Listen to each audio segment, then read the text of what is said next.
જય શ્રી કૃષ્ણ, જય માતાજી। સ્વાગત છે તમારો મારા નવા વ્લોગમાં। આપણે 11 સાડા 11 વાગી ગયા છે અને ટાઈમ થઈ ગયો છે ગાયું પાવાનો। તો માયાને છોડે અને ગાયું પાવા મળી। ભેહુંને બધાને પછી પાવાનું, પહેલાં ગાયું પાઈ લઈ, પછી ભેહું ધમારવાની હોય એટલે વાર લાગે એટલે એને પછી પાવું। તો માયા થોડીક તેજ ગાય છે એટલે હાથમાં છોડાવી ગઈ, પણ વાંધો ન આવે, ડાયરેક્ટ ખીલે વહી જાય ટાંકી લેતી એટલા માટે।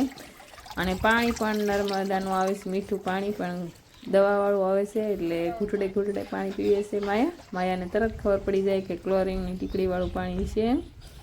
તો માયા પીતી હતી ત્યાં મને એમ થયું કે હાલ હાથ ફેરવી દઉં એટલે હાથલો પણ થઈ જાય એને, ને ત્યાં પાણી પણ પીવાઈ જાય। તો ગાય પીવે, થોડીક વાર ઊભી રહી, વાર લાગે એટલે હાથ ફેરવી દઈએ તો હાથલો પણ થઈ જાય અને ગાય પણ પાણી પી લે। તો બધી ગાયું પાય ને પછી આપણે નીરવાનું છે।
અને બાવી એવા છે ઘરે, આપણે માલ દોવાનો ટાઈમ થશે।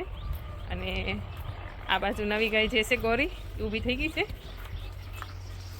અને માયા જો જાળિયામાં આવ્યા નથી ને ઊભી થઈ નથી, એને ખબર પડી ગઈ કે હવે ટાઈમ થઈ ગયો છે ગંગા ઉમાં, બસ એ પણ આગળ ઊભી થઈ જાય। બધા ખાય ને અત્યારે એને ઓગાળવાનો સમય હોય તો પોદળા ઢળી લઈ, ખાણ બાણ કરી લઈ, ત્યાં ટાઈમ થઈ જાય દોવાનો।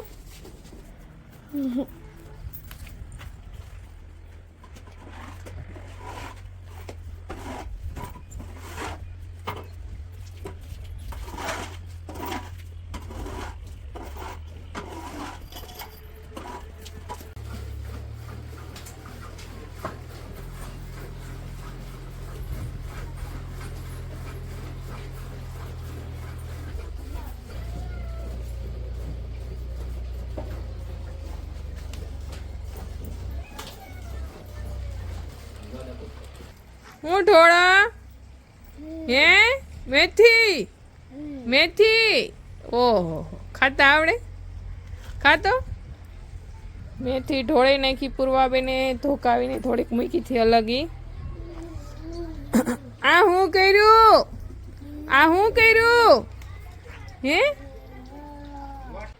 મેં સવારે તાજી છાશમાં ફેરવેલી હતી એટલા માટે એમાં તાજા મકાઈનો લોટ દળેલો હતો તો તેમાં આછો નાખી દીધો હતો ઢોકળાનો। અત્યારે મેં ખમણેલું બટેટા, ગાજર, મરચાં, કોથમરી બધો મસાલો નાખી અને મૂકી દઈ છે ઢોકળિયામાં બાફવા માટે।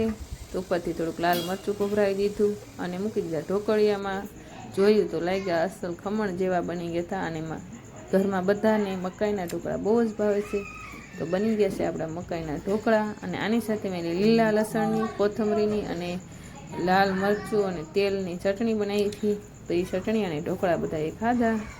તો ચટણી પણ બહુ મસ્ત બની હતી અને ઢોકળા પણ મસ્ત બન્યા હતા. બધાને બહુ જ ભાવ્યા. તો બની ગયા છે આપણા તૈયાર ઢોકળા. તો શુભમને જેની 3-4 દિવસના વાટ જોતા હતા ક્યારે ઢોકળા બને આજ ખબર કે માથા પલાળીને આપણે ઢોકળા બનાવી નાખ્યા છે. ઇડલી જેવા ઢોકળા બનાવ્યા, કારણ કે ઇડલીની વાટકી બનાવ્યા એટલે લાલ ઇડલી બનાવી નાખી છે આજ આપણે. અને એની હારે લસણ, લીલું લસણ અને કોથમરી અને લાલ મરચું અને તેલની ચટણી બનાવી નાખી છે. તો આવી જાવ બધા જમવા, ઢોકળા અને ચટણી.